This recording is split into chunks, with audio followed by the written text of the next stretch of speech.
Muy buenas noches a todos los participantes de la conferencia virtual de los egresados de Medicina Pucamaima.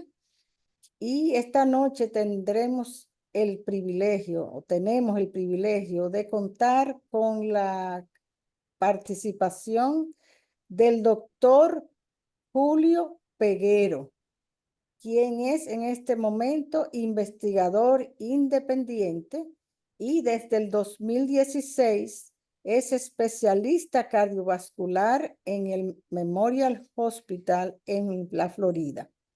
Hizo su especialidad como cardiólogo en el Mount Sinai Medical Center, graduándose en el 2016. En el 2013 hizo en este mismo hospital la especialidad en medicina interna y además durante su capacitación como residente fue premiado en 2 ocasiones por haber hecho una investigación clínica destacada en el 2015 y en el 2016. Es egresado de medicina de la Pontificia Universidad Católica Madre y Maestra, la promoción 2007 Magna Cum Laude. Y es una persona muy, muy inquieta y quien nos va a conversar hoy sobre inteligencia artificial, desde la teoría a la práctica. Adelante, Julio. Bueno, muy buenas noches y gracias por este espacio virtual que ha creado la Pontificia Universidad Católica, mi alma mater, y el Comité de Egresados dirigido por la doctora Zumilda Núñez, la cual ella lo sabe que fue una parte importante de nuestro desarrollo a nivel intelectual, a nivel de research, y también formó parte importante de que nosotros hoy practicáramos la medicina en Estados Unidos.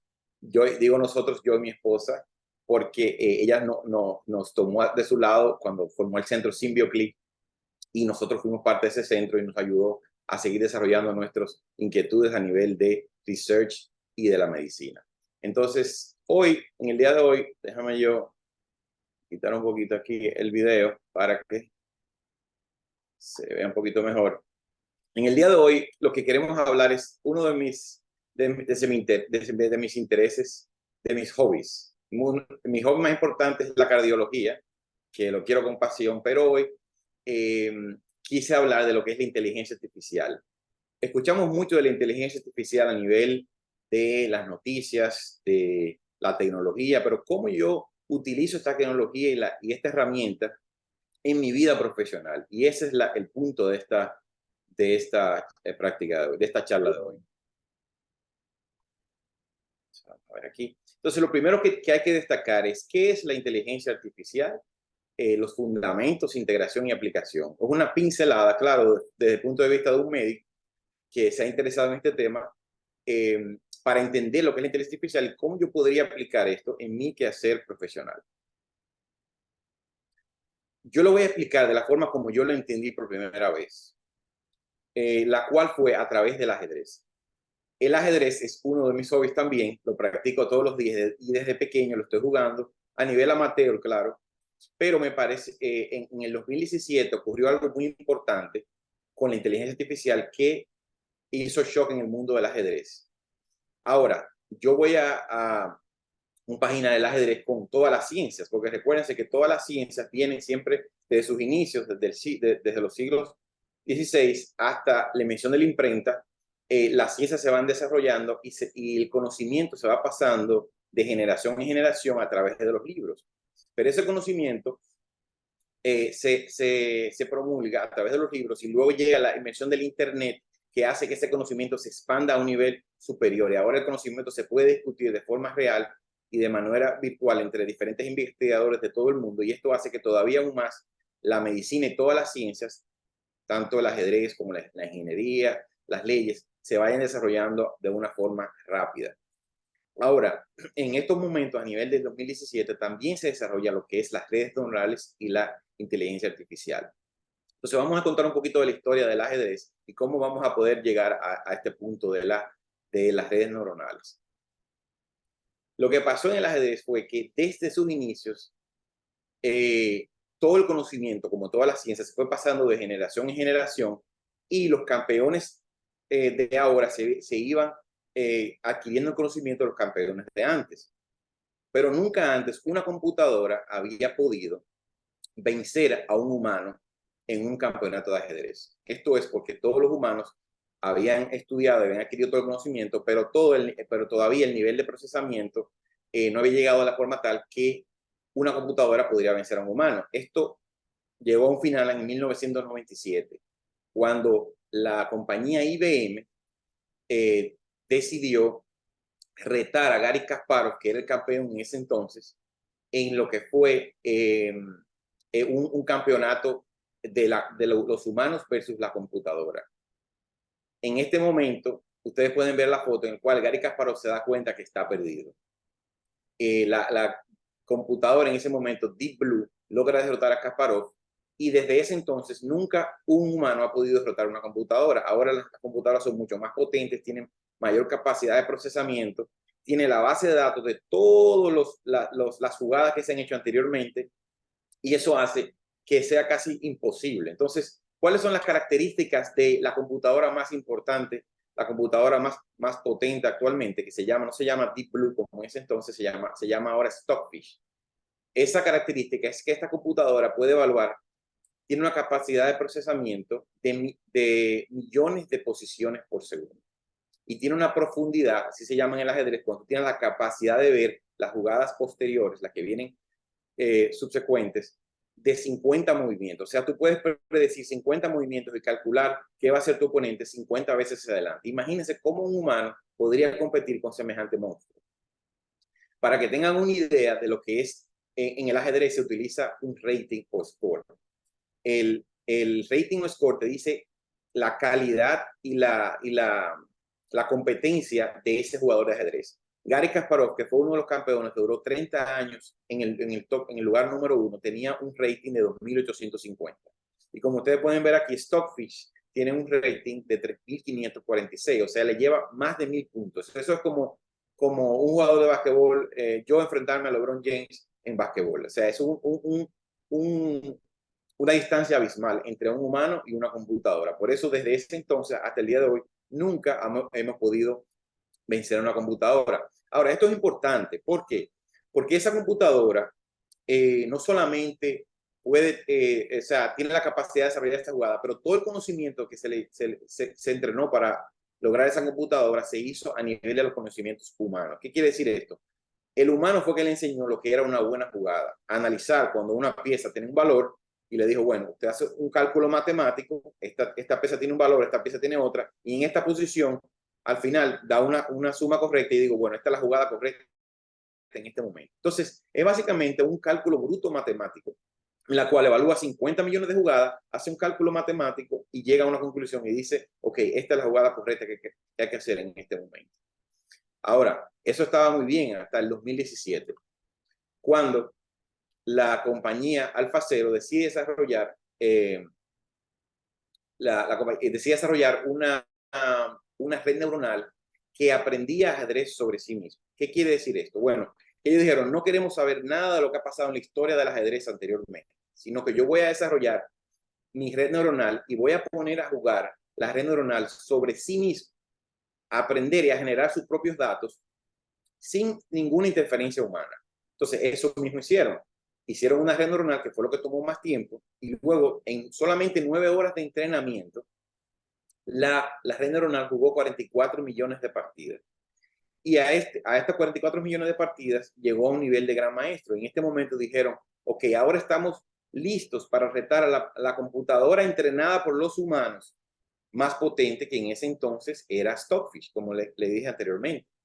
Y eso hicieron una partida, hicieron 100 partidas, un torneo de 100 partidas. ¿Y qué pasó? La computadora AlphaZero derrotó contundentemente a Stockfish. Jugaron 100 partidas y la AlphaZero logró ganar 31 de esas 100 partidas y no perdió ninguna partida. Y el mundo del ajedrez quedó en shock. ¿Cómo es posible que tenemos la computadora con más desarrollo, tenemos de mayor capacidad de procesamiento, podemos ver 50 jugadas adelante y todavía una red neuronal que nunca tuvo contacto con ningún conocimiento humano pudo hacerlo mejor que la computadora Stockfish. Entonces, buscando las respuestas y buscando yo mismo estas respuestas, es que podemos entender un poquito más cómo es que las redes neuronales nos ayudan y cuáles son las deficiencias de las redes neuronales, cuáles son sus fuertes. Entonces, aquí tengo la pregunta, ¿por qué gana AlphaZero? Que fue la red neuronal inventada para hacer el reto con Stockfish. Primero, porque el AlphaZero tiene el aprendizaje y el autoaprendizaje. Esto quiere decir que como no tuvo contacto con el conocimiento humano, y repito esto porque recuérdense, igual que la ciencia de la medicina, la ciencia de la ingeniería y todo eso, todo el conocimiento se va pasando de un humano hacia otro, pero no quiere decir que ese conocimiento es siempre fidedigno, que es siempre preciso, que es 100% seguro, sino que tiene errores, tiene sesgos, no es completamente preciso. Y eso hace que uno discutiendo ideas, los humanos discutiendo ideas, haciendo nuevos research, nosotros lleguemos a nuevas conclusiones que antes se creían que eran ciertas, pero ahora se demuestra que es todo lo contrario. Entonces, eso mismo pasa en el ajedrez. Tal vez nosotros le enseñamos a la computadora de una forma que no era precisa, que en un movimiento, en un análisis de una jugada no era de forma, no era la mejor jugada en esa posición. Y la computadora, como aprendió de nuestros errores y de nuestras ganancias, todo eso lo computó y esa es la respuesta que llega. Y eso se logró ver muchas veces durante la competencia. AlphaZero hacía una jugada y la computadora de Stockfish decía, no, esa jugada es malísima, porque yo puedo ver 50 jugadas más adelante, puedo hacer todo eso, hice todos mis cálculos y yo sé que lo voy a ganar. Pero a medida que fue pasando el tiempo durante el juego, la evaluación de esa Stockfish fue cambiando rotundamente. Y eso hace que el autoaprendizaje a veces llegue a puntos de vista que no han sido detectados por nosotros los humanos en cuanto a la ciencia. Entonces, las redes neuronales tienen la capacidad de hacer eso. Además de eso, tuvo un estilo creativo. ¿Qué quiere decir eso? Bueno, como aprendió a jugar ajedrez por sí solo, no evaluaba las posiciones igual como lo evaluamos nosotros. Nosotros decimos, bueno, si el rey está al descubierto, quiere decir que yo estoy en una mala posición. Pero AlphaZero tiene otras conclusiones, que todavía no sabemos cuáles son sus conclusiones porque está en la red neuronal de AlphaZero. Pero llegó a otras conclusiones y podía decir, bueno, yo puedo tener mi red descubierto, pero si tengo otras fichas en otras posiciones, eso no tiene nada que ver porque yo voy a ganar la partida al fin y al cabo. Entonces el estilo de juego se vio que era más creativo y tenía posibilidades de hacer jugadas que básicamente eran prohibidas para la computadora Stockfish. Las evaluaciones de la evaluación de la posición eran más dinámicas. Y por último, tenía una flexibilidad y adaptabilidad. ¿Qué quiere decir eso? Que podía tomar decisiones y cambiar su estilo de juego dependiendo de cómo vería la posición. La Stockfish solamente, como es un cálculo matemático, siempre llegaba a la misma conclusión. Por lo tanto, el estilo de juego es el mismo siempre. Pero el AlphaZero podía cambiar su estilo de juego y llegar a diferentes conclusiones. Entonces, esto hizo que estas 4 características hizo que la AlphaZero, como que dice, llegó a un nivel más alto que lo que hemos llegado a nivel computacional y el conocimiento humano hasta el día de hoy. Entonces, en esto podemos entender cómo las redes neuronales, la inteligencia artificial nos podría ayudar en nuestro día a día en todas las ciencias, aplicando el conocimiento igual. Entonces, de aquí surge la pregunta, ¿es la inteligencia artificial la panacea final? Si yo podría aplicar esta tecnología a todos los problemas de la humanidad, entonces yo los resolvería, tenía una resolución a todos los problemas, pero no es así. Sabemos que la inteligencia artificial tiene deficiencias y entendiendo el ejemplo del ajedrez y otro ejemplo que vamos a ver más adelante, podemos ver cuáles son esas deficiencias. Primero, deficiencias o limitaciones.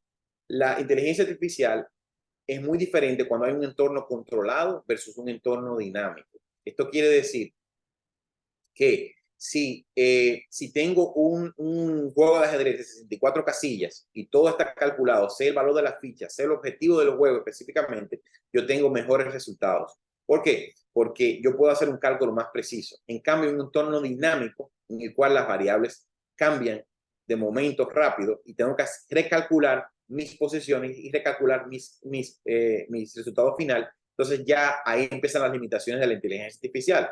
Para que tengan un ejemplo, es como la compañía de Tesla que está tratando de desarrollar inteligencia artificial para manejar los carros automáticamente. ¿Qué pasa? No es lo mismo un juego de ajedrez que un carro en el cual tú tienes diferentes variables que van cambiando. Tienes variables que cambian de carros que mueven de un lugar a otro, que se mueven de posición, que tú no tienes control y no puedes hacer un cálculo preciso. En este es el ejemplo que la computadora todavía no ha podido lograrlo y la inteligencia artificial tiene bastantes limitantes. Como dice aquí, cuando hay una necesidad de adaptación rápida a situaciones imprevistas, es cuando la inteligencia artificial muestra más limitaciones. Todavía.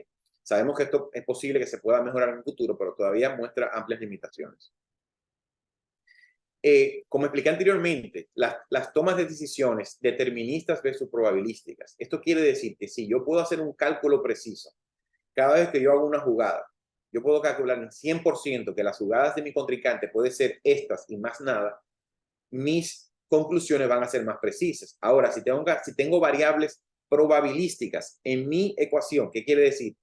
Que una variable tiene la posibilidad de tener un 80% o 90% de realidad, pero también tiene un 10% de tener otra completamente resultado. Entonces ya tengo que hacer un cálculo en base a una probabilidad. Y cuando yo sumo esas variables, al final puedo llegar a una conclusión completamente errónea. El mejor ejemplo es, si yo voy en un carro, en mi carril, y viene un carril en forma viene otro carro en forma perpendicular y hay un signo de pare, y bueno, yo tengo un 95% de chance de que él se va a parar en ese pare, pero puede ser un 5% de chance que se quiera ir en el pare, y ya entonces ahora tengo que recalcular y cambiar mi resultado final en base a lo que estoy viendo y que está pasando en ese mismo momento. Ahí la inteligencia artificial tiene amplias limitaciones cuando tiene que hacer este tipo de cálculos probabilísticos. Y tiene también, en ese mismo ámbito, tiene dificultad en evaluar situaciones en tiempo real.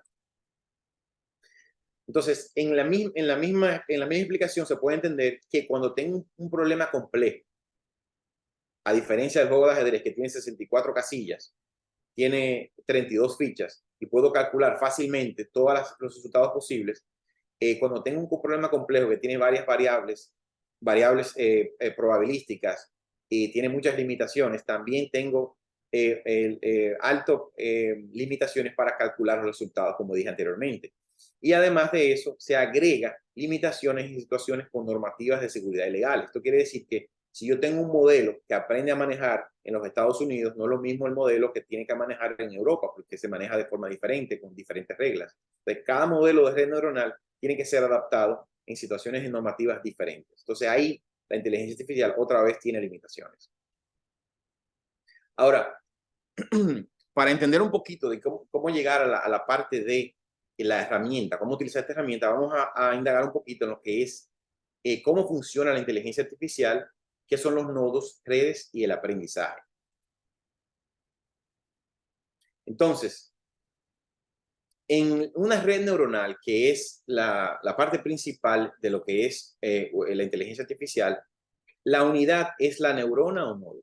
Esto se sacó directamente de la biología, una analogía de la biología, en la cual tenemos una neurona que tiene dendritas, llega la información, llega al citoplasma, al núcleo, y luego que se procesa esa información, sale esa información por el axón y se comunica con otras dendritas, lo que es el sistema nervioso. Lo mismo hace una red neuronal. Y en el centro de esa red neuronal está lo que es el nodo. Ahora, es muy diferente el nodo en una red neuronal de la inteligencia artificial, porque aquí no se alberga proteínas, y núcleos y mitocondrias, sino que se alberga números. Es un número, son números, y dentro de ese número hay parámetros. ¿Qué quiere decir eso? Bueno, en un neurona o nodo yo tengo 3 parámetros que puedo modificar. O sea que cuando la red neuronal está tratando de aprender algún tipo de tarea, esos parámetros deben ser modificados durante su entrenamiento. ¿Y cuáles son esos parámetros? Bueno, son 3 parámetros importantes. Uno es el parámetro del peso. El peso es básicamente una multiplicación. Y la forma más sencilla de entender esto es que si yo tengo una imagen y esa imagen, tengo una red neuronal y quiero decirle a esa red neuronal que aprenda lo que es la imagen de un perro, a diferenciar esa imagen de lo que es un gato, entonces las neuronas que se encargan de los píxeles, así se llaman al punto de cada imagen, los píxeles que están en el centro de esa imagen son más importantes que las neuronas que se encuentran en la periferia. ¿Por qué? Porque la periferia casi nunca participa en la detección de la imagen, porque siempre va a ser, vamos a poner blanco. Si tengo fotos, todas las fotos son blancas y en el centro tengo el perro o el gato, bueno, las neuronas que están en la periferia no van a participar tanto ni van de identificar lo que es la imagen de perro gato. Por lo tanto, el peso que se le da a esas neuronas de la periferia van a ser mucho menor que un peso que va a estar en el centro de la foto, que me va a dar una información válida para yo hacer una conclusión final. Entonces, ese es el peso, es un número que se multiplica. Luego tenemos el sesgo. El sesgo no es más que una suma, un pequeño número que se le agrega a esa fórmula matemática que se hace dentro de la neurona, que lo que hace es que evita que la neurona dé un resultado de cero. Porque si la neurona de la periferia nunca participa, y es una neurona que tiene bajo peso, pero da un resultado de cero, cuando ese cero se multiplica con otras neuronas y se trata de comunicar con otras neuronas, el cero multiplica, da igual a cero, que hace que se apague una parte completa de la red neuronal. Pero si yo le agrego un pequeño sesgo, aunque el peso no sea mucho, la multiplicación no sea mucho, pero si le agrego una pequeña suma, esa neurona siempre me va a dar un resultado positivo, nunca va a dar cero. Y esto quiere decir que puede participar en la red neuronal a llegar a una conclusión correcta. Pero el peso es lo que me va a dar más, la participación de esa neurona. Y por último, tengo la función. Como dije, yo tengo una entrada. Esa entrada es un número. Ese número le voy a agregar un peso, una multiplicación. Luego le voy a agregar una suma, que es el sesgo. Y por último, necesito reducir ese número a un por ciento. Usualmente ese por ciento va de 0 a 1 o de menos 1 a 1. Entonces, para yo reducir ese número, tengo que pasar ese número por una función, que es la última parte, el último parámetro de ese nodo, y luego voy a tener un número más o menos finito, entre 0 y 1, usualmente un por ciento, 0.81, 0.53. Entonces, luego que tengo todos los parámetros de ese resultado de esa neurona, yo voy a pasar mi información a la siguiente neurona en la red neuronal y así voy a llegar a una conclusión. Esto lo vamos a entender un poquito más en el siguiente ejemplo. Entonces, cada neurona o nodo forma al final, esas son las unidades, forman lo que son las redes neuronales. Entonces, ¿qué son las redes neuronales? Básicamente son un conjunto de neuronas o nodos que tienen una organización muy parecida a la organización biológica. En esta organización tengo una capa de entrada. Esta capa de entrada es muy importante porque esta capa de entrada es específica para el tipo de información que yo le quiero entrar a la red neuronal. ¿Qué quiero decir? Si yo tengo una red neuronal que se entrenó para identificar una imagen entre perros y gatos, y las imágenes de esa red neuronal, cada imagen tiene 256 píxeles, quiere decir que yo tengo que tener 256 neuronas en la capa de entrada. ¿Por qué? Porque cada neurona tiene que coger un píxel de esa imagen y llegar a una conclusión. Luego de esa capa de entrada, esa información se pasa a una capa oculta, que aquí es que tiene más importancia los parámetros. Estos son los parámetros que se van a cambiar. ¿Cómo se hace esto? Bueno, recuérdense que las redes neuronales tienen dos momentos. Un momento en el cual usted entrena la red neuronal con una base de datos que usted conoce. Por ejemplo, el mismo ejemplo sigo dando para no perder el hilo. Tengo una red neuronal que la quiero entrenar a identificar un perro y un gato y digo, bueno, ok, aquí tengo una serie de fotos que están laminadas y dicen, esto es un perro. Entonces se la paso a la red neuronal, la capa de entrada toma la información, la convierte en números, luego la paso a la capa oculta, empiezo a cambiar los parámetros, decirle, ok, la red neuronal empieza a decir, ok, como esto es un perro, yo tengo que modificar que cuando yo vea este tipo de pixel y me da este tipo de números, yo voy a modificar mis sesgos y mis pesos para darle un valor más preciso a mi capa oculta. Entonces, luego que se modifica y se entrena la capa oculta, luego viene la capa de salida. La capa de salida es muy importante también porque solamente puede tener la cantidad de neuronas que me van a dar la respuesta que yo estoy buscando. En el ejemplo que di anterior, solamente puede tener 2 neuronas o nodos, porque la respuesta puede ser o perro o gato, no puede ser más nada. Si yo le doy una foto con una tortuga, ella me va a dar, esto es un perro o un gato, con un por ciento. Va a decir, bueno, es un 50%, 52% de que sea perro. Va a estar completamente perdido porque yo entrené esa red neuronal para que me dé respuestas de perro y gato, no de tortugas. Por lo tanto, esto es muy importante porque, uno, entender que cada red neuronal fue entrenada para un objetivo específico y la respuesta que da es entrenada para ese objetivo. Es específica para ese objetivo. Y lo otro es que lo que pasa en la capa oculta es muy difícil de entender. ¿Qué quiere decir esto? Bueno, hay gente que dice, no, yo quiero saber qué es lo que está pasando ahí adentro en la capa oculta de la red neuronal. ¿Cómo llegó a esta conclusión? Bueno, eso es imposible, porque en el momento, eso es casi imposible, diría yo, porque en el momento que se va entrenando, los pesos y los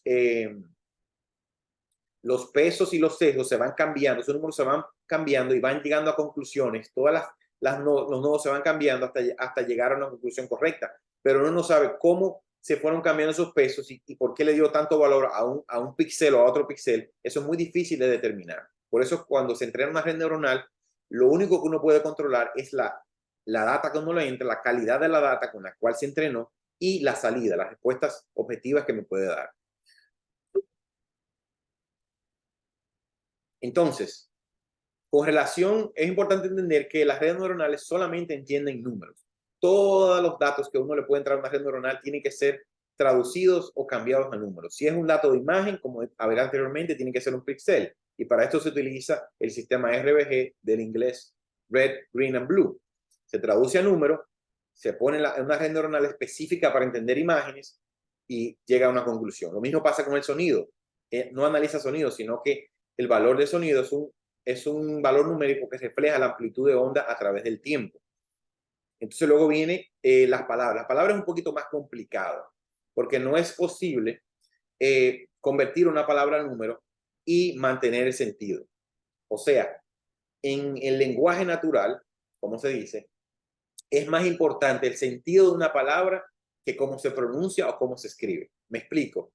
Si yo digo, yo tengo frío, o tengo otra oración que dice, yo necesito un abrigo, estas dos oraciones a nivel de sentidos están más cerca que a nivel de pronunciación. Por lo tanto, para traducir las palabras, yo tengo que hacer, convertir esos números en vectores. Y esos vectores tienen un sentido que me igualan diferentes palabras y oraciones que tienen el mismo sentido.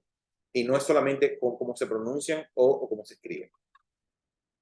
Entonces, esto es un ejemplo para llevar al punto de cómo es que actúan las redes neuronales. Este ejemplo se puede bajar del internet. Yo lo hice, se puede bajar de Google gratis. Es básicamente cuando uno quiere entrenar una red neuronal que identifique números escritos a mano. Una red neuronal bien sencilla que identifique dígitos del 0 al 9 que pueda identificar números escritos a mano.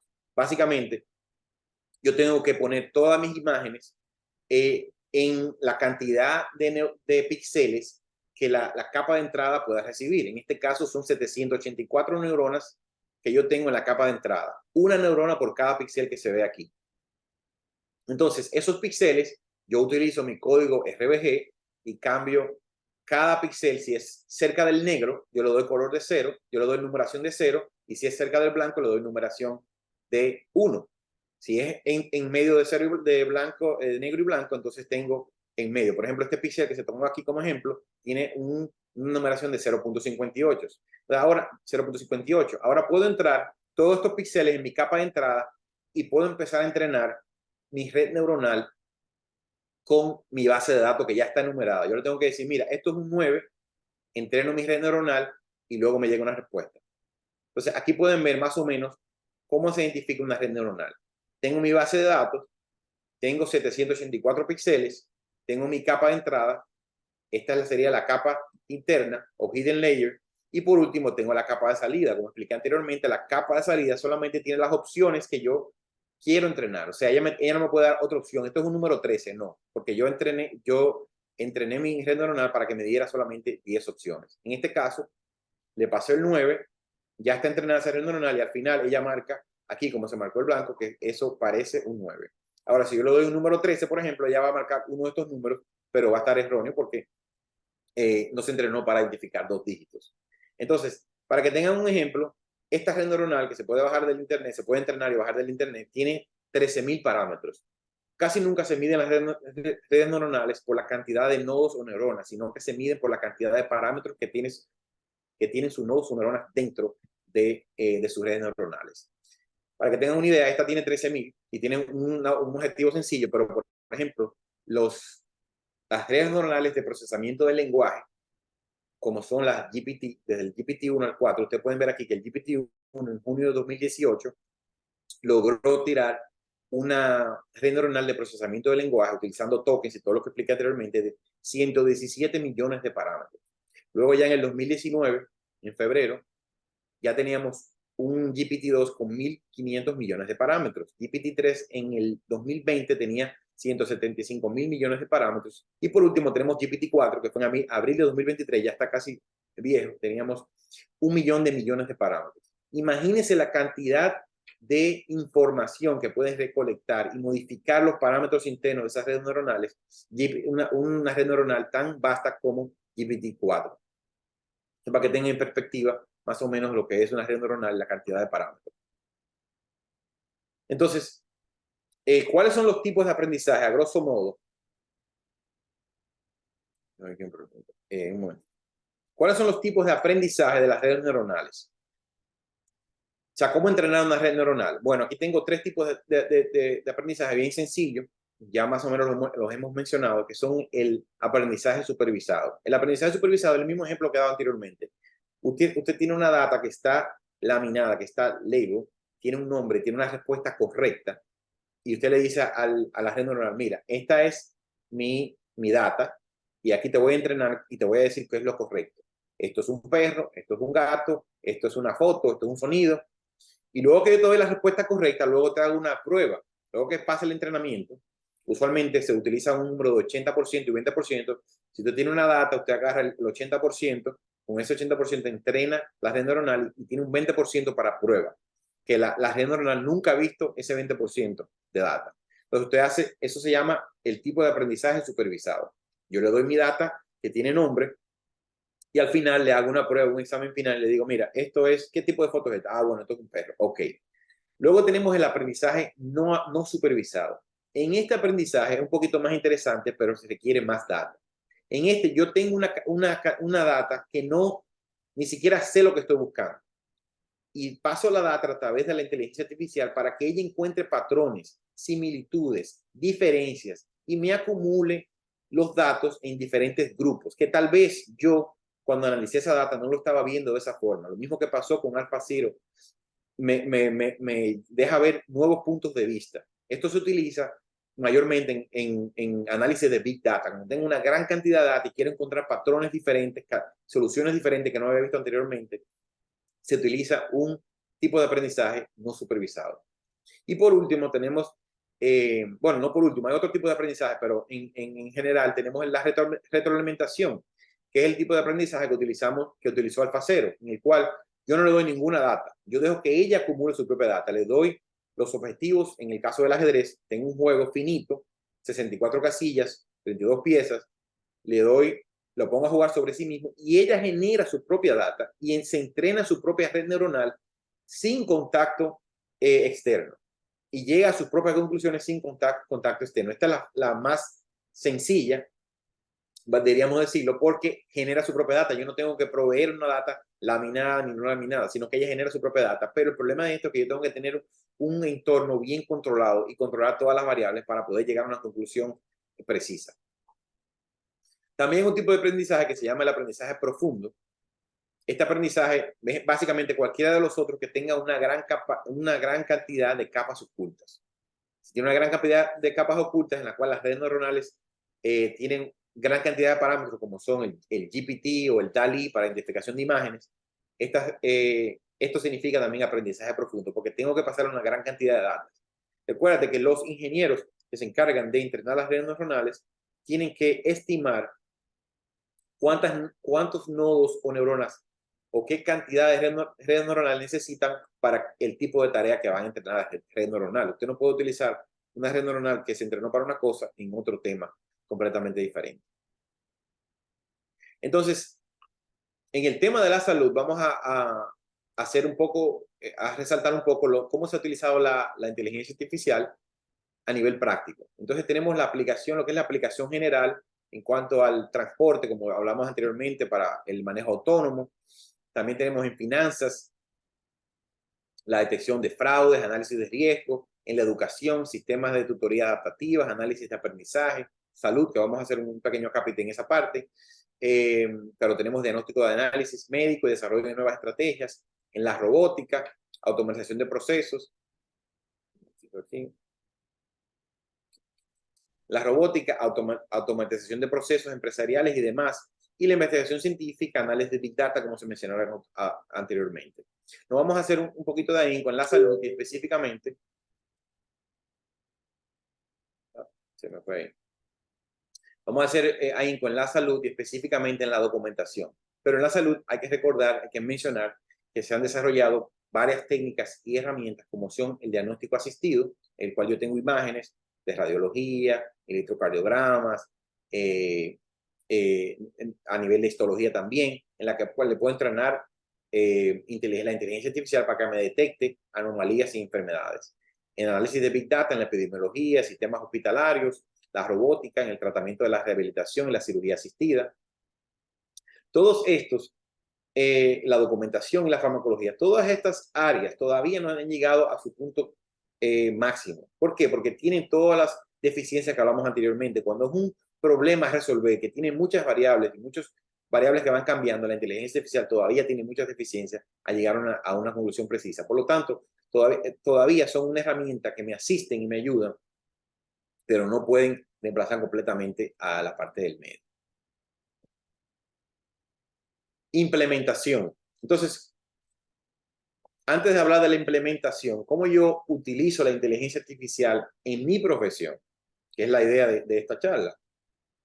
Antes de llegar a ese punto, vamos a entender un poquito de lo que es el proceso de los elementos operacionales de la inteligencia artificial y de las redes neuronales. Cualquier red neuronal que fue entrenada y yo la quiero utilizar para mi provecho, yo tengo que darle un input o entrada.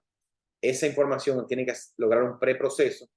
Luego eso se entra al modelo, que es específico para ese input y entrada. Luego viene el prompt, que es qué información o la instrucción que yo le voy a dar a mi red neuronal para que me haga la salida final o el output final preciso como yo lo quiero, como el formato que yo lo quiero. Entonces, este es básicamente los elementos operacionales de lo que es la utilización de la inteligencia artificial. Entonces, vamos a indagar un poquito en cada uno de ellos para entender el proceso. La entrada. La entrada o input tiene que ser usualmente de varios tipos. Texto, imagen, audio y mixtos también. Pueden haber combinaciones de textos e imágenes. Recuérdense que cada red neuronal, como expliqué anteriormente, se entrena específicamente en un tipo de entrada. Ahora las redes neuronales se están combinando, se están haciendo dos redes neuronales como si fuera el sistema nervioso sí mismo, el sistema nervioso auditivo, el sistema nervioso visual, se conectan a nivel del sistema nervioso central y dos redes neuronales se pueden comunicar. Pero inicialmente, una red neuronal de audio solamente puede analizar audio, una red neuronal de lenguaje solamente puede analizar el texto, por ejemplo. También es importante entender la calidad de esa entrada. Si yo tengo un texto, una imagen de baja calidad y mi red neuronal se entrenó con imágenes de alta calidad, bueno, mis resultados no van a ser fiables y precisos. Yo tengo que mejorar la calidad de la entrada de mis inputs. El formato, puede haber muchos tipos de formatos, como se pueden ver aquí, y tengo que saber qué formato se entrenó mi red neuronal para yo poder proveer ese formato específicamente y que no tenga problemas al darme el resultado final. Y es importante también entender que hay herramientas que tienen la capacidad de tener una relación temporal. ¿Qué quiere decir esto? Bueno, si yo tengo, en el ejemplo más viable es una relación entre yo tengo una interacción con mi paciente, yo quiero hacer una nota profesional médica al final, pero esa interacción, yo puedo interactuar con el paciente en un momento, luego ver los laboratorios en otro momento, y quiero hacer un resumen de esta interacción, bueno, esa herramienta tiene que tener la capacidad de agarrar esas dos entradas y hacer una nota final, nota médica final profesional con esas dos informaciones. Entonces, es una relación temporal que pueda organizar la data y pueda darme el resultado final que yo quiero. El preproceso es básicamente organizando la data que se acumuló en la entrada, hacer una serie de procesos que usualmente incluye organización, compresión y segmentación de la información. Por ejemplo, si la red neuronal es una red neuronal de procesamiento de lenguaje, lo que está esperando texto, y tú lo que tienes un audio, tú tienes que transcribir ese audio, procesarlo, organizarlo y ponerse en la red neuronal para luego hacerle el input final. Entonces, este preproceso es muy importante que se realice en todas las herramientas de procesamiento del lenguaje. El modelo es muy importante. ¿Por qué? Porque el modelo es el que me va a dar el resultado final. Es básicamente la red neuronal que fue entrenada para hacer lo que yo quiero. De este modelo es importante entender, como dije anteriormente, qué tipo de información se le va a entrar. Si es un tipo de un solo tipo, no puedo mezclar con otro tipo. Ahora, como dije anterior, hay modelos que son mixtos y eso están llegando cada vez más, pero usualmente, incluso el modelo nuevo que sacó GPT, que es el GPT 4.0, no es tan preciso, no es tan bueno como el modelo anterior para el lenguaje, pero sí es muy bueno para analizar imágenes junto con texto.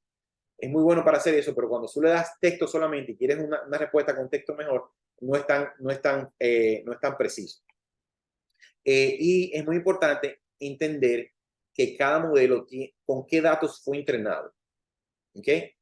La fecha de entrenamiento. Entonces, la gente cree que la inteligencia artificial, al momento que tú le estás, por ejemplo, si tú le hablas con el ChatGPT, muchas personas creen que se está entrenando automáticamente. No, usualmente son dos momentos. Un momento de entrenamiento y un momento en el cual se hace la implementación de ese modelo. Y usualmente si tú puedes ir y preguntarle a ChatGPT y decirle, ¿cuándo fue tu último entrenamiento? Y él siempre te va a dar una respuesta, decir, mi último entrenamiento fue hasta julio de 2023. Por ejemplo, ahora mismo el ChatGPT 4 fue hasta julio del 2023. Eso quiere decir que la información desde ese momento hasta el día de hoy, no está computada en la red neuronal. Ustedes dirán, pero yo hablo con ChatGPT, le digo algo hoy, mañana le hago una pregunta de ese mismo tema y él me responde siguiendo el orden, la coherencia del tema que teníamos anteriormente. Bueno, usualmente lo que hacen es que tienen una base de datos que acumulan toda la información que uno le va entrando y luego, antes de darme una respuesta, ellos leen esa base de datos de todas las cosas que hemos hablado, y entonces te dan una respuesta más precisa. Pero esa base de datos tiene un límite. Si vamos a poner ese límite son 50 palabras, y ya pasó de 50 palabras, las 51 palabras se pierden, y ya la inteligencia artificial, el ChatGPT no te puede responder con respecto a esa palabra porque se perdió. Esto lo hacen para tener un poquito más de coherencia, pero eso no quiere decir que esa red neuronal se entrenó. Ahora, la mayoría de veces, toda la información que tú le vas entrando a la inteligencia artificial se va acumulando en una base de datos, y esa base de datos se utiliza para reentrenar ese modelo y sacar un nuevo modelo.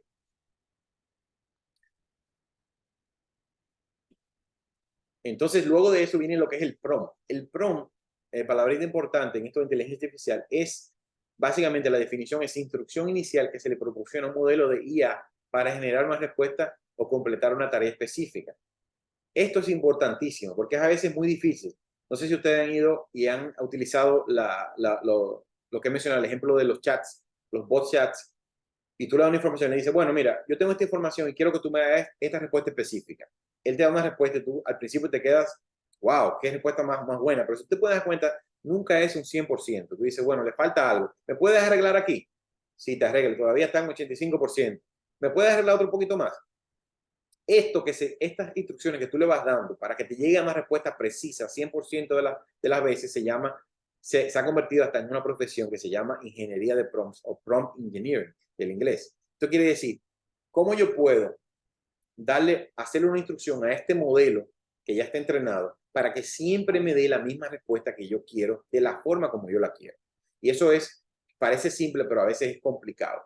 Entonces, eso hace que haya que contratar ingenieros que hagan instrucciones y prompts para que den la respuesta correcta en cada momento. Es importante recalcar que los prompts o instrucciones son específicos para el modelo. Usualmente, si tú tienes un prompt y salió un modelo nuevo y le aplica ese prompt para ese modelo nuevo, la respuesta puede variar. Usualmente si es un cambio pequeño de un modelo a otro, no varía mucho, pero si es un cambio bien grande, por ejemplo, de ChatGPT 4 a ChatGPT 4.0, que ahora solamente se dedica más a texto e imágenes, con el mismo prompt te va a sacar una respuesta diferente. A veces no es tan, como dije anteriormente, tan especializada como lo hacía la modelo anterior. Entonces, cada prompt es específico para cada modelo. Hay que tener en cuenta esa parte. Y por último es la salida. Ok, yo tengo la respuesta del ChatGPT, pero yo quiero que esa salida sea organizada de una forma diferente, con un formato que yo quiero. Y además, la herramienta que yo estoy utilizando, quiero que me ponga esa información específicamente en el lugar donde yo quiero, en el récord médico electrónico, en el reporte médico clínico que yo quiero hacer, en el email que quiero mandar, en el lugar específico. Entonces, la herramienta que yo utilizo necesita hacer ese tipo de, tener ese tipo de facilidades para el usuario. Entonces, por fin, ¿cuándo es que vamos a explicar cómo yo puedo utilizar esta herramienta en mi profesión? Bueno, vamos a empezar a hacer algunos ejemplos de cómo podemos utilizar herramientas en el día a día, específicamente en la documentación clínica. Vamos a empezar con ese ejemplo. En este caso, yo tengo una interacción entre un médico y un paciente. Esa interacción se graba a nivel de un celular o de un device, de un aparato que esté grabando automáticamente. A esa información se le hace un preproceso, se le aplica un prompt y ya con esa interacción yo puedo sacar muchas notas clínicas diferentes. Yo puedo hacer una historia de la enfermedad actual, una evolución clínica, evaluación preoperatoria, puedo sacar el código de enfermedades y de eso nos vamos a basar para que se entienda más o menos cómo se hace la documentación clínica, cómo se utiliza la herramienta para la documentación clínica. Entonces, en ese sentido, vamos a poner que yo tengo una interacción con un paciente. Esto es un ejemplo que voy a poner, no se asusten, son muchas letras, pero lo más importante es que esta es la información, la interacción que yo hice con un paciente, de ejemplo, en el cual se grabó la información y se transcribió automáticamente. No es importante saber, esto es la información que se le entra a la inteligencia artificial. Lo único que subrayé aquí fue que este es el principio que dice good morning y el final dice thank you doctor. Como ustedes pueden ver, la conversación fue en inglés y todos los prompts que yo le voy a pedir a mi red neuronal que me haga mi documentación clínica van a ser prompts que van a tener una salida en español. Lo primero que yo le puedo pedir a esa red neuronal es que me haga una historia de la enfermedad actual. No es importante leer toda la información, pero aquí subrayé, de esa interacción con ese paciente, la red neuronal pudo sacar la queja principal, dolor torácico severo, pudo sacar la localización de dolor y los datos que hacían que el dolor mejorara o empeorara. Pudo sacar la historia clínica del paciente y los datos, los hábitos del paciente, aquí como subrayé anteriormente. Y todo esto lo escribió de forma profesional, como si fuera específicamente un médico que lo estuviera escribiendo. También yo solamente puedo decirle que me saque la historia médica actual. Yo puedo decirle que me diga, no, yo quiero que tú me saques los datos del examen físico específicamente. Me saque el examen físico, me pone las unidades correctas, como pueden ver en la parte de arriba, milímetros de mercurio, 70%, nada de eso se mencionó en la conversación. Pero si se mencionan los signos vitales del paciente, la inteligencia artificial automáticamente puede completar con los signos correctos. Además de eso, pudo lograr identificar los rasgos positivos, los signos positivos en el examen físico, como fue el soplo sistólico, crepitantes bilaterales en ese paciente, edema leve de tobillos bilateralmente. Y las partes del examen físico que fueron negativas, también las pudo documentar de una forma correcta. Es importante saber que la parte del prompt engineer me hace sacar la información específica como yo quiero. Este examen físico puede ser cambiado de mil formas. Puede ser un examen preciso neurológico, más enfocado en neurología, de cardiología. Esto es un examen más general en forma de ejemplo. Además de eso, yo puedo decirle, no. Yo quiero que tú me hagas una evaluación diagnóstica, que me digas todos los diagnósticos que fueron mencionados en esa evaluación, en esa interacción entre ese médico y ese paciente. Todo esto solamente ocurrió con esa interacción, con esa información que se le mostró. Ya la inteligencia artificial puede decir, bueno, aquí se mencionó que el paciente posiblemente tiene un infarto agudo del miocardio sin elevación del ST. Les recuerdo que toda esta información yo no la modifiqué, sino que le introduje esa información y le pedí a través de Prompt Engineer que me haga una evaluación diagnóstica.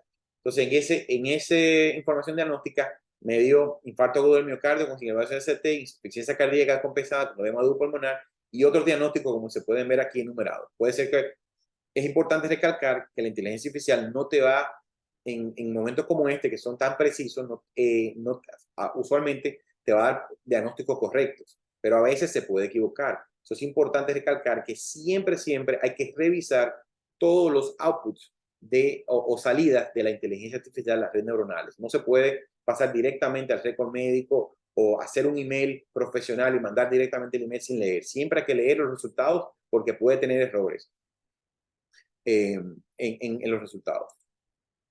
Luego tenemos, por último, podemos ver cómo, puedo hacer unas recomendaciones basadas en lo que se habló con el paciente.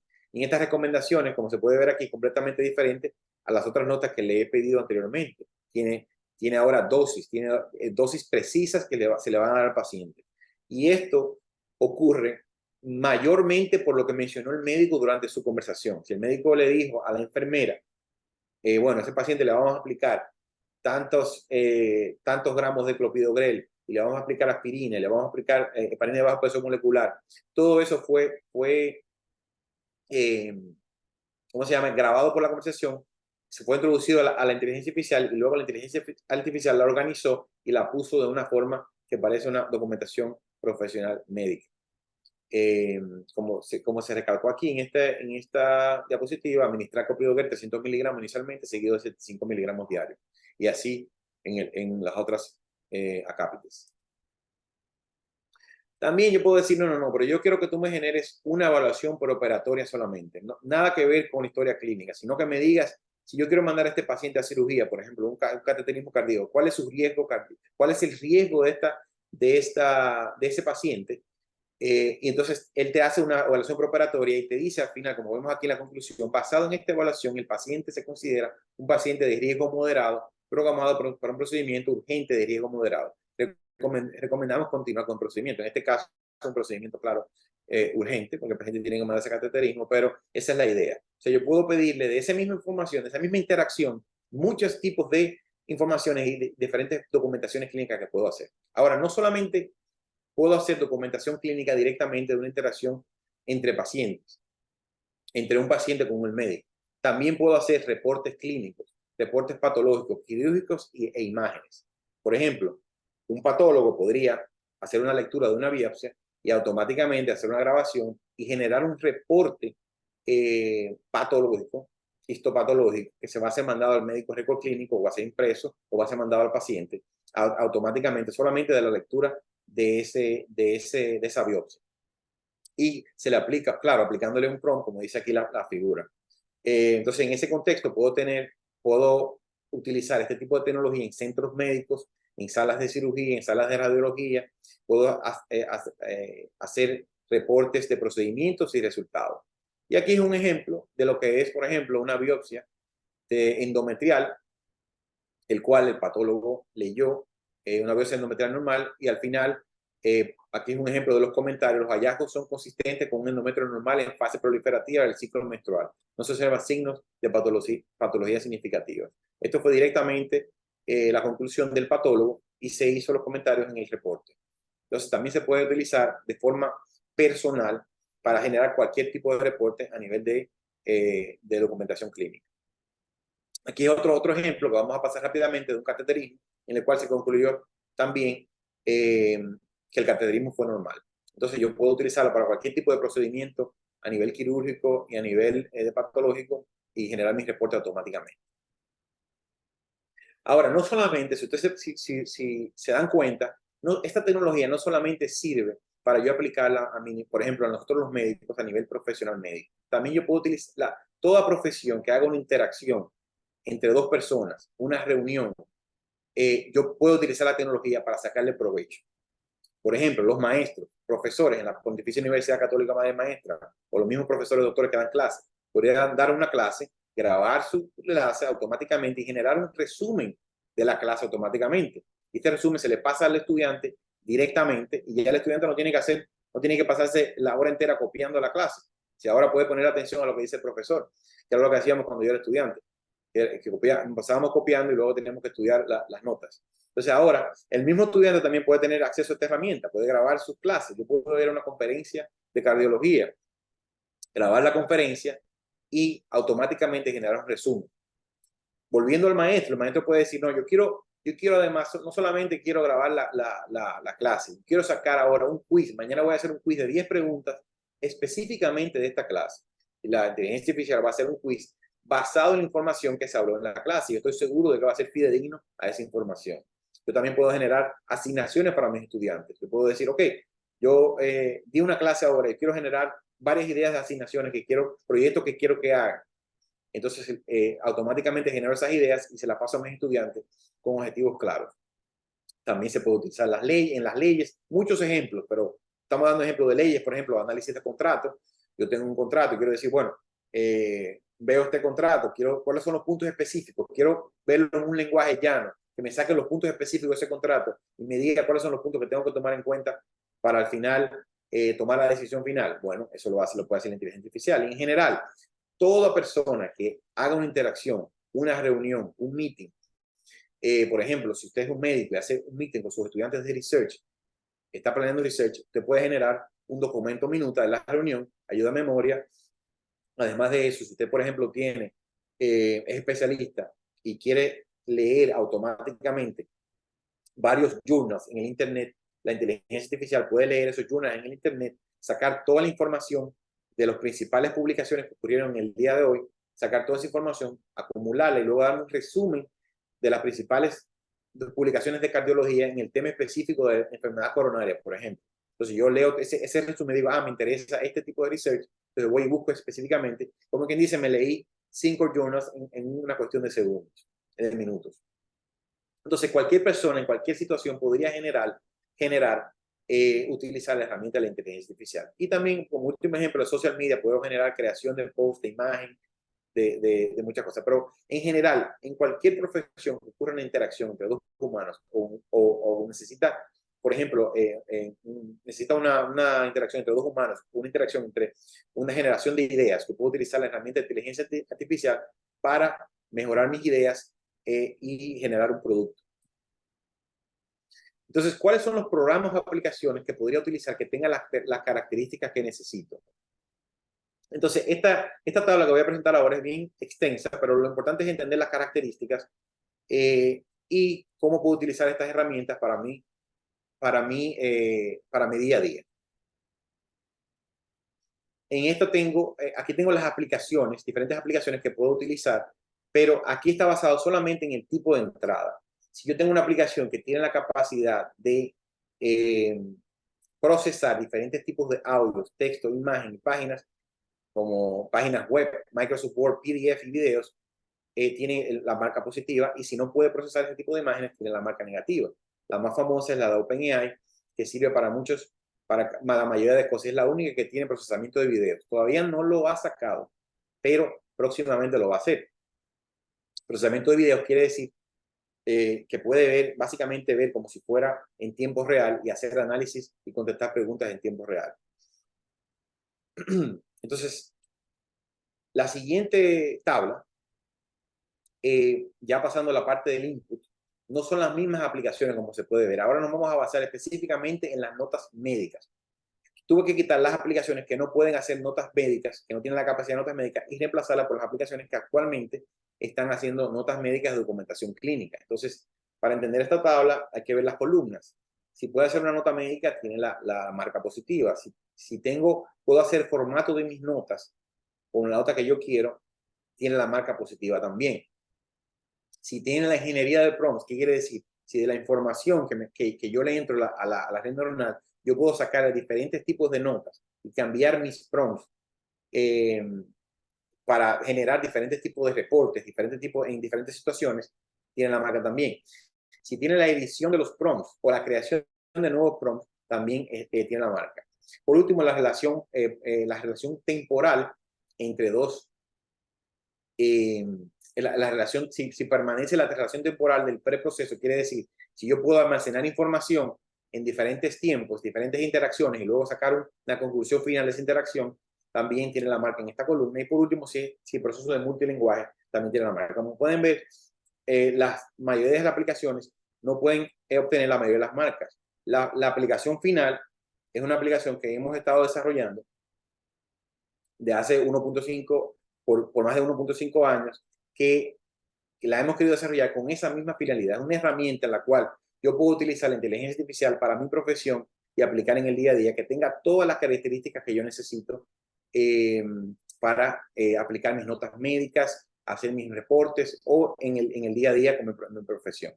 Y por último, vamos a hablar de lo que son las salidas y otras variables como son los costos. Aquí podemos ver las aplicaciones en el cual si tengo una aplicación que es portátil y se puede transportar a nivel, o sea, la puedo utilizar en cualquier momento, en cualquier interacción, tiene la marca también en esta columna. Si tienen la capacidad de tener una aplicación web en la cual yo puedo mandar la información, seguir procesando mis notas y hacer otras notas a través de esa herramienta, tiene la marca también. Si tiene integración con los sistemas, es muy importante que si tú generas una nota, la puedas integrar con tu sistema de récord médico electrónico, o si tienes un récord físico, también puedas imprimir tu nota y poner en tu récord físico también.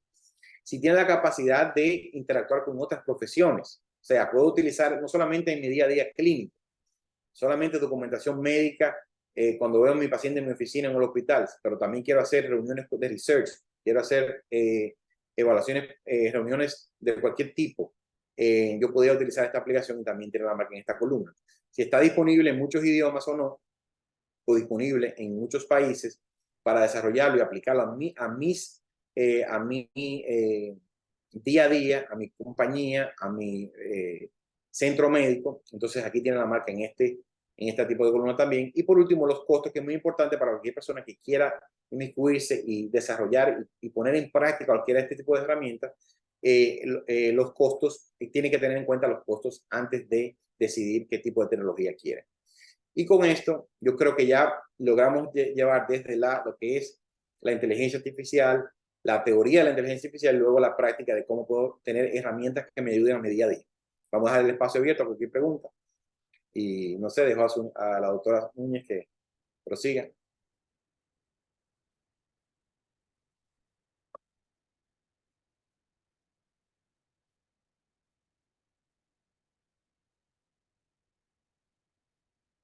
Bueno, no sé si hay alguna pregunta que tenga alguien.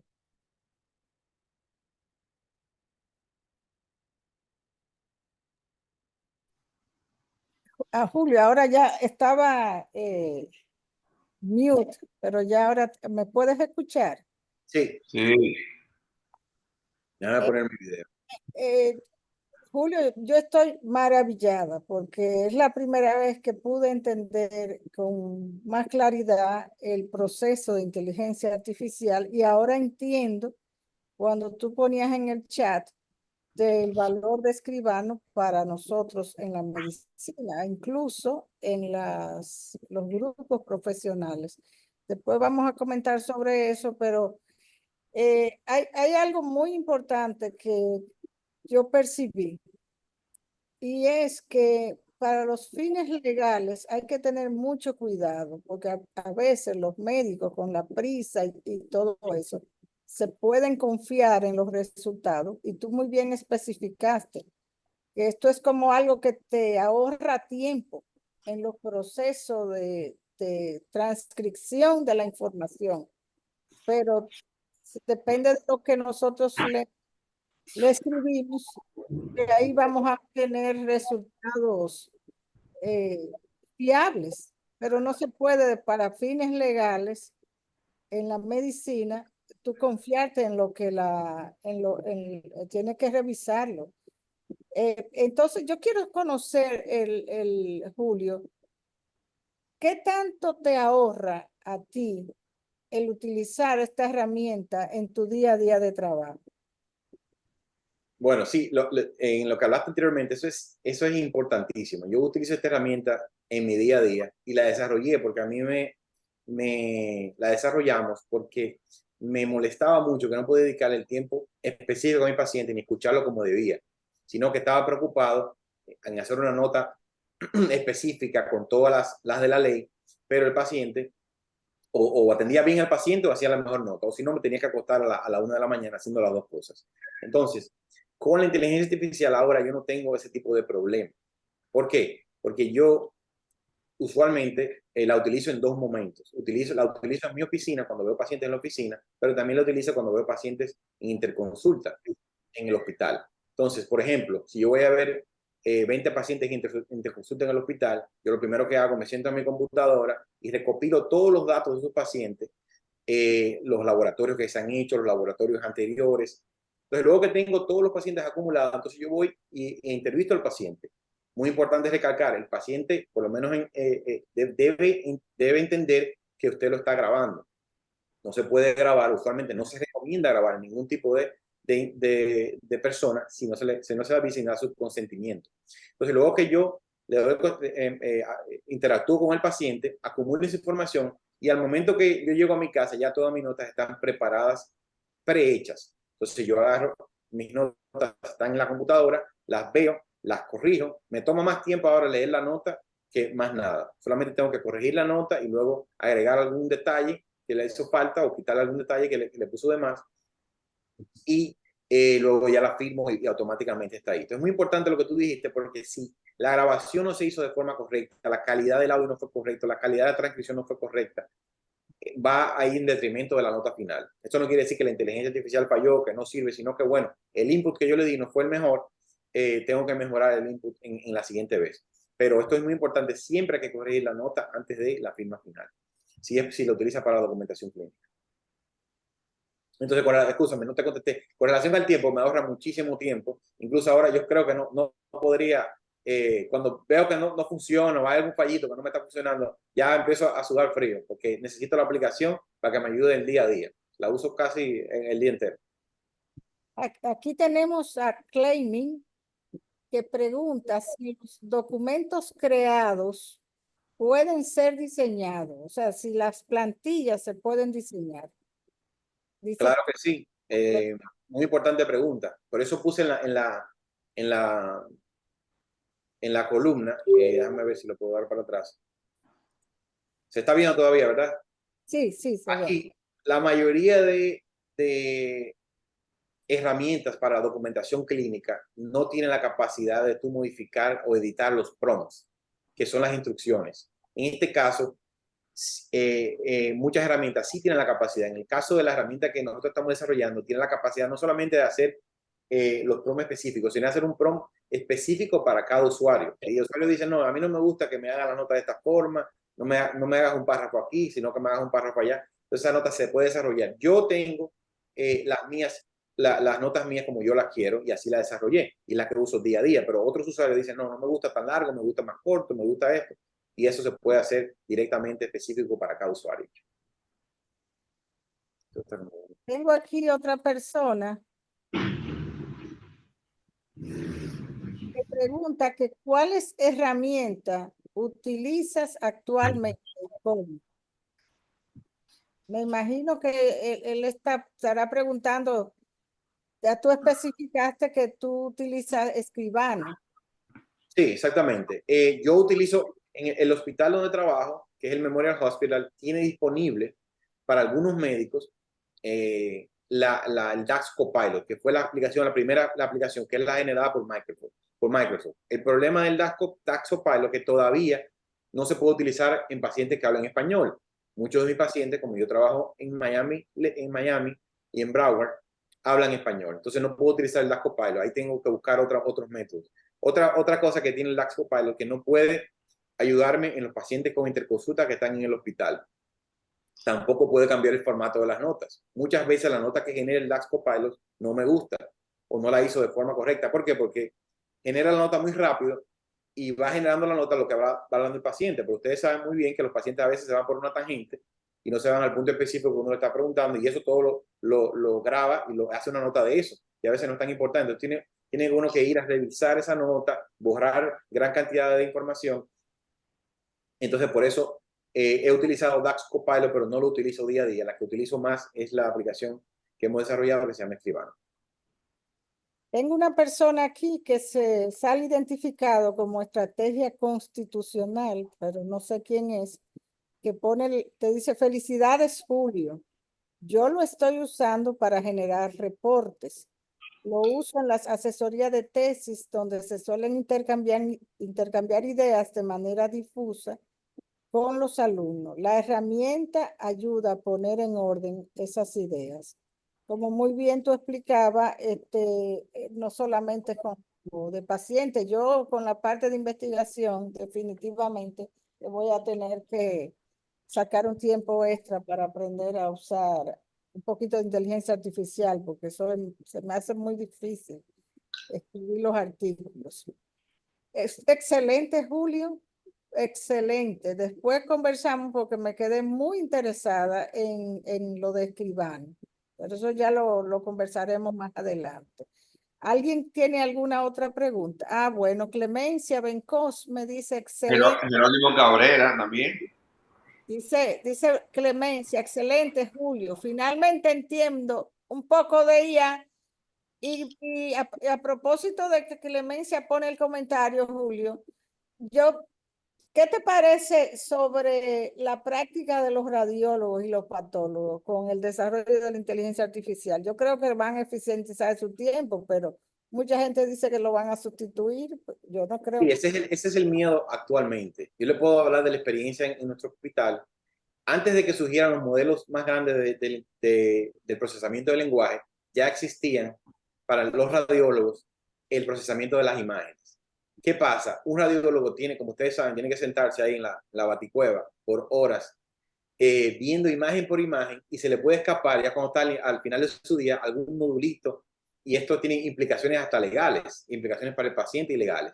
Entonces, ¿cómo se utiliza la inteligencia artificial? Bueno, la inteligencia artificial nunca se utiliza de forma fidedigna de diagnóstico final, sino que, por ejemplo, si un radiólogo tiene que repasar 100 imágenes en una noche, se le pasa por la inteligencia artificial, la red neuronal, y automáticamente detecta 10 imágenes que son importantes y 10 puntos específicos por los cuales hay que ponerle extra atención. Entonces, la radióloga ahora utiliza esa herramienta y puede dedicarle su tiempo específicamente a esas imágenes. Así actualmente se están utilizando porque todavía las redes neuronales no tienen la precisión para llegar a un diagnóstico final en todas las situaciones, por lo menos la que tenemos aquí en el memorial que estamos utilizando. Pero desde mucho antes, de hace como 3 años, ya tenía la aplicación, ya tenía la capacidad de pasar todas las imágenes por la red neuronal para utilizarlo como una herramienta y luego ser precisos en sus diagnósticos al final o en la dedicación de su tiempo. El joven de estrategia constitucional se identificó, es Gustavo Jiménez. Y Félix especifica, brillante, Julio, te felicito, algo que yo secundo completamente. Zunilda, hay varios compañeros con la mano levantada. Estoy viendo a José Roth, un a momento, Jerónimo.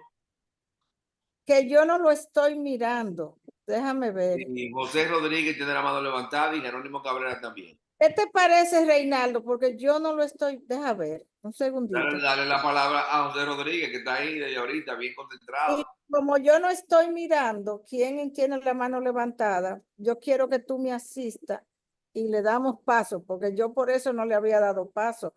A José Rodríguez. José Rodríguez, te escucho. Bueno, una tremenda presentación, te felicito. Como compatriota dominicano, también aquí estoy por Canadá trabajando coincidencialmente en una empresa que tiene que ver con medicina e inteligencia artificial.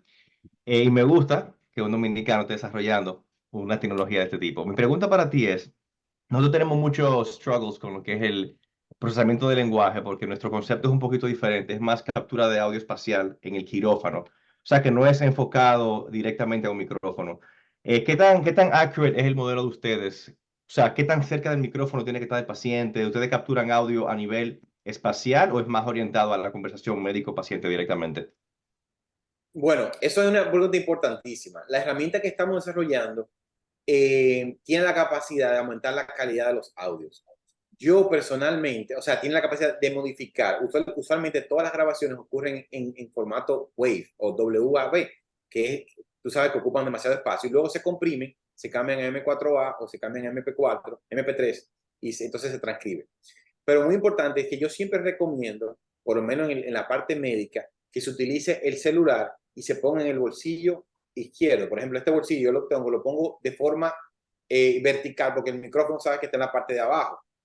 Entonces, usualmente, si el paciente yo detecto que está hablando muy bajito o no está diciendo la cosa correcta, yo hago la pregunta de forma tal que se está grabando la respuesta. Me explico, por ejemplo, si el paciente me dice, no, que yo me dio un dolor de pecho ayer en la noche, pero lo digo muy bajito, entonces yo digo, ¿te dio un dolor de pecho ayer en la noche? Sí. Entonces ya eso queda automáticamente grabado con mi voz que está más cerca de mí. Ahora, yo casi nunca he tenido problema, casi nunca he tenido problema con esta técnica en sacar la mayor cantidad de información del paciente. Ahora, en un quirófano, en el cual tú tienes el micrófono, no sé dónde ustedes ponen el micrófono, si no está cerca del cirujano o el que está haciendo la mayor cantidad de la grabación, no sé qué tan preciso va a ser, porque entonces tendría que tener una gran cantidad de grabación. Ahora, la recomendación que yo siempre hago es que utilicen el micrófono o la aplicación a nivel del bolsillo y eso nunca me ha dado ningún problema en la grabación.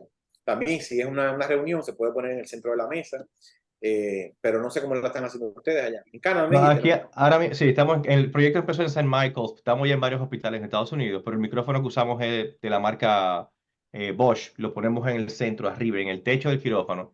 El problema es que tú sabes, tiene la ventilación, pero el objetivo es capturar no solamente al médico, también las enfermeras, el anestesiólogo, porque es una solución completa que estamos ofreciendo. Pero el gran reto sigue siendo ese. Yo te iba a preguntar, ¿has probado con micrófonos especializados? Pero ya tú me dices, no, mira, es el celular, simplemente con la aplicación en el bolsillo. Eso mismo le dije un día al jefe, mira, vamos a coger todos los celulares de los médicos, vamos a crear una aplicación que se conecte a cada uno de esos. Pero mira, felicidades, de verdad que sí, con esa nueva aplicación que has desarrollado.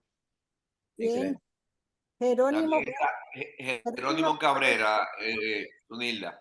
sí, ya, Jerónimo Cabrera. muy bien. Jerónimo, ¿estás ahí? Jerónimo, Jerónimo, espérate, que está mute. Déjame ver si lo puedo unmute. Con relación a esa parte que tú dijiste, esa fue la idea principal. Yo no quería agregar un hardware aparte, tú sabes, la persona tuviera que adquirir de alguna forma, sino con tu mismo celular la aplicación y tratar de aplicarla. Por eso traté de hacer el mejor enhancement para la grabación y luego el procesamiento Y de eso, la... esa es la forma correcta, porque tú quieres que el staff no tenga resistencia a usar el producto. ¿Y cómo tú lo haces? Pónselo fácil. Todo el mundo tiene un celular que tiene un micrófono, o sea, eso está genial eso. Exactamente. Jerónimo, estás en mute. Eh, Debes quitarle, habilitar el micrófono. Jerónimo Cabrera. Reinaldo, en lo que Jerónimo se habilita, pues te damos. Mariana, que te va a preguntar. Bueno, esto es una conversación muy especial, ¿verdad? Con Julio que tenemos. Ustedes saben que en este momento he asumido funciones públicas en la Alcaldía de Santiago. Entonces, estoy usando Escribano como parte de mi práctica en el trabajo que estoy haciendo ahora, porque resulta que yo tengo reuniones continuas con muchísimas personas, juntas de vecinos, federaciones de juntas de vecinos, tengo muchas personas que visitan mi oficina y todo lo que ocurre en esa conversación yo lo estoy grabando a través de Escribano y después le solicito a Escribano el prompt que yo le pido es que quiero una minuta, que quiero un memorándum o necesito un email formal, por ejemplo, para dirigirlo al alcalde o a la gobernadora. Y entonces después yo tengo que hacer muy escasas correcciones antes de enviarlo. De manera que termina la reunión y yo tengo resumido lo que ocurrió en la reunión, cuáles fueron los principales temas que tratamos, los participantes, y realmente esto es como si tuviera una secretaria conmigo de manera permanente, y yo realmente les digo que para todo tipo de reunión, encuentro, por ejemplo, cuando era decana de la Facultad de Ciencias de la Salud, hice 1000 reuniones y tenía que hacer 1000 minutas. Ahora yo con Escribano me hubiera economizado muchísimo tiempo y no tenía que emplear tanto tiempo para eso. Es decir, que Escribano se puede utilizar a nivel académico y también a nivel de reuniones ordinarias. El planteamiento de utilizarlo como docente es vital porque tú le puedes pedir a Escribano que te ayude a hacer un quiz de 10 preguntas generales del tema que has tratado. Y eso es una tremenda herramienta en la que durante muchos años más de 3 décadas, teníamos que dedicarle un gran tiempo a elaborar las preguntas. Y ahora del mismo texto, de la misma clase que tú has dado, Escribano te puede elaborar preguntas de verdadero y falso, preguntas sencillas, preguntas generales, que pueden ir ayudando al control de la clase. De manera que yo les garantizo, porque la he usado, que es una tremenda herramienta, Escribano. Muy buenas tardes. Yo estoy emocionada, Mariana, porque me voy a ahorrar mucho tiempo. Y a propósito, ya le voy a adentrar a Jerónimo y a Reinaldo, si Reinaldo quiere conversar. Imagínate que el estudiante también tiene Escribano y tiene la misma clase y el estudiante le pide el quiz. ¿Tú crees que repetiría el mismo quiz que me haría a mí? Es posible que repetiría el mismo quiz, pero lo importante, porque esa es la idea tú quieres generar una cantidad de preguntas de la clase que tú diste, pero son los conceptos que tú vas a preguntar. Si él se sabe y se aprende, o sea, es posible que sea el mismo quiz, pero la mayoría de veces sale quiz diferente. Pero si él se sabe la información y contesta la respuesta correcta, esa es la idea, ¿no? Que Eso es lo que... lo importante. Jerónimo, ahora sí puedes conversar, ahora sí puedes preguntar. Gracias y buenas noches. Le hablamos desde Puerto Plata. Somos internistas. Excelente. Tenemos récords digitales. No, la empresa que nos instaló el programa nos ha dado una información que nos agregó inteligencia artificial, que ya estamos comenzando a usar, pero yo no sé qué es lo que tengo. Porque yo sé que cuando yo veo un paciente, un hipertenso, un diabético con una neuropatía diabética, le pongo el diagnóstico y le doy a inteligencia artificial. Yo tengo algo de texto, ¿verdad? Por favor, felicitarte ante todo. Claro, bueno, tiene que ver qué fue la instalación que hicieron. O sea, pues, no sé si ellos están grabando la conversación, la interacción con su paciente y le van a generar la nota o van a hacer otro tipo de conclusión. Por ejemplo, No, discúlpame que te interrumpa. No, yo evalúo al paciente hipertenso, diabético y tiene una neuropatía diabética. Yo le pongo hipertenso, diabetes mellitus tipo 2 y neuropatía diabética. Y le doy inteligencia artificial.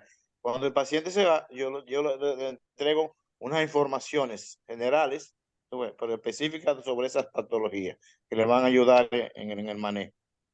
Ah, ok. Entonces lo que están haciendo es, con la información que tú le estás introduciendo de los diagnósticos finales, una, pueden estar generando el código internacional de enfermedades para documentarlo más específicamente en su base de datos, y otra generando también, ellos pueden decir, bueno, de cada una de estas patologías, darle un resumen al médico de las pautas a seguir según las guidelines actualizadas, según las recomendaciones actualizadas, que puede dárselo a su paciente y también seguirlas él mismo para el tratamiento de esas enfermedades. Me imagino que en ese punto, porque parece que es en la parte final, luego de la evaluación. Pero no. Ok, si yo le pongo los síntomas, me hace lo mismo. Si le pongo el resultado de laboratorio, me hace lo mismo. O de imágenes, me hace lo mismo. Ah, pues seguro Bueno, que pero, sí, no sé lo que tengo. yo tendría que ver el nombre. ¿Cómo se llama? La que yo uso, el programa. Sí, no, la parte del bueno, todo. El electrónico récord médico y el programa de AI que utiliza, de IA. Okay. Sí, yo sé que le agregaron una ventanilla y ya. El que yo uso Pero no es dice la forma. Hospifile, ese que yo uso. ¿Cómo? Hospifile. Ah, pues tendría que averiguarlo, no la conozco. Tendría que averiguarlo para darle más los detalles. Pero sí, parece que esa es la idea, que ellos están almacenando la información en una base de datos. Porque... Pues gracias. Yo no soy de la Ucamaima, pero tengo derecho al conocimiento. Yo soy de la claro, 100%. Es público, el conocimiento yo es fui invitado por Sunilda. Claro. Excelente. Julio, la doctora Carmen Iris Taveras dice que excelente tu exposición, gracias por tan interesante conferencia. Y ella quiere saber si tienes experiencia usando Escribano en el diagnóstico dermatológico, utilizando imágenes. O sea, introduciendo la imagen en la red neuronal o dictando el diagnóstico cuando veo el paciente. No, ella preguntó específicamente utilizando las imágenes, si con las imágenes de dermatología Escribano ayuda en el proceso de diagnóstico. Pues podría actualizarlo. Yo no lo he hecho, pero está disponible. O sea, tenemos procesamiento de imágenes. Ahora, los diagnósticos no creo que sean tan precisos como un diagnóstico de un dermatólogo. Podría generar ideas. Por ejemplo, genera 5 diagnósticos posibles según esta imagen. Eso es posible hacer con Escribano. Entonces ya tengo un diagnóstico diferencial más reducido y entonces el dermatólogo podría utilizarlo. Pero sí, tiene la capacidad, como dije, puse en las tablas, de ponerle imágenes y de estas imágenes generar diagnósticos. Pueden introducir imágenes de electrocardiograma, imágenes, fotos que se tiran en tiempo real. O sea, puedo tirar una foto y decirle, ok, genérame 5 diagnósticos dependiendo de este diagnóstico dermatológico. Y eso puede ser posible también. Pero yo no lo utilizo así. Pero eso está disponible para los usuarios dependiendo de que lo quiera utilizar. Pablo Tejada dice, buenas noches, excelente. Y tiene la inquietud sobre la parte ética de la inteligencia artificial. ¿Puede tener una red neuronal que evalúe el ejercicio médico asociado al uso de las diferentes redes en uso? O sea, él está inquieto si hay una inteligencia artificial que puede evaluar la parte ética. Bueno, el tema de la ética en la inteligencia artificial es importantísimo.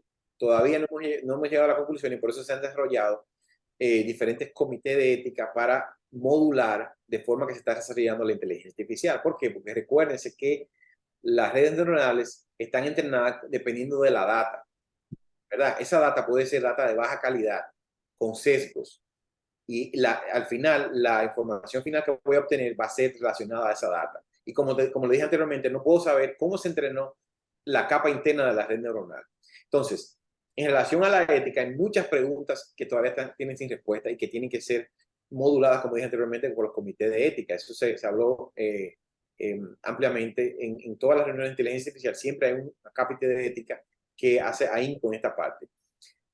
La pregunta específica, el nombre se me escapa, pero la pregunta específica, sí, las redes neuronales pueden ser entrenadas para muchas situaciones. Tú puedes entrenar cualquier red neuronal para cualquier cosa, dependiendo de la data que tú le introduzcas y las preguntas que tú le estás haciendo al final. Si tú le entras textos y le dices, mira, estas son las siguientes situaciones éticas que ocurren en mi hospital, que yo tengo problemas, y cada vez que tengo este tipo de soluciones, yo quiero que me dé este tipo de resultado. Bueno, cuando tú le entres un problema ético de otro tipo, parecido a lo que tú lo has entrenado, tú puedes sacar un resultado que te dé un resultado más o menos viable.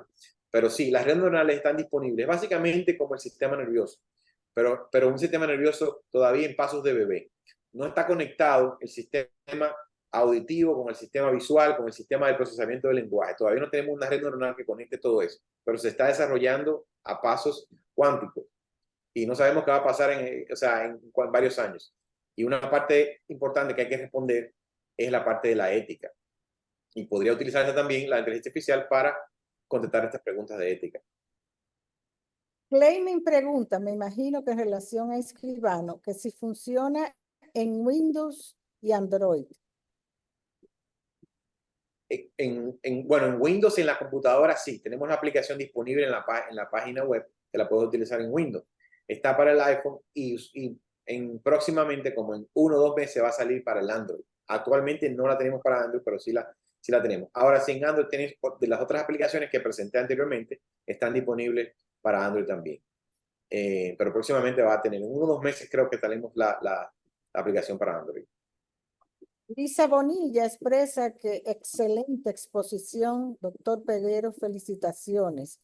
De Gracias. igual manera, Juan Merayo dice, excelente ponencia, gracias por toda la información compartida. Y Brígida te manda a decir felicitaciones, Julio. Con su facilidad para exponer hace que entendamos mejor la utilidad de la inteligencia artificial en nuestro trabajo. Laura Díaz, felicidades, excelente. Clemencia quiere saber cómo conseguir la aplicación. Yo también. Bueno, fácilmente, sí. Como dije anteriormente, si tienen un iPhone, pueden bajarla en el App Store y ahí está disponible. Automáticamente la pueden utilizar de forma gratis, solamente tienen que bajarla y pueden empezar a hacer pruebas en su día a día. Dice Clemencia, mil gracias. Clemencia, ya nosotras dos vamos inmediatamente a estar en eso. Crista Ochoa dice, excelente participación. Julio, yo sabía que iba a ser buena, no me cabe duda porque yo te conozco muy bien desde que tú pasaste por el centro y nos ayudaste tanto en este momento.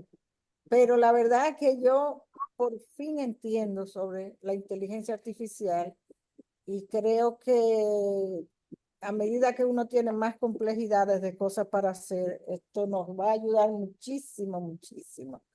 Bueno, ya no son las 8:30 de la noche. Esta conferencia va a quedar grabada en YouTube y va a ser compartida con los escenarios en donde yo solicité que, o sea, yo lo mandé a diferentes grupos que yo sé que tenían el interés. Julio, no tengo palabras, gracias. Gracias a ti por invitarme. Lidia, estoy realmente emocionada de haber entendido y de empezar a aprender, que siempre como médicos todos aprendemos. 1.000.000 de gracias, buenas noches, abrazo a Ceret y a los niños. Bueno, Bendiciones. buenas noches a todos y gracias por venir. Gracias, Julio. Muy bien, Julito, la rompiste. No, maravilloso, maravilloso, excelente. Es Bueno, hasta luego. escribano con B corta. No te preocupes, que yo me voy a encargar de que eso esté en todos los escenarios donde yo estoy trabajando. Hasta luego. Muchas gracias, doctora. Felicidades, a sus órdenes. Gracias a todos los participantes. Hasta luego. Buenas noches a todos. Gracias.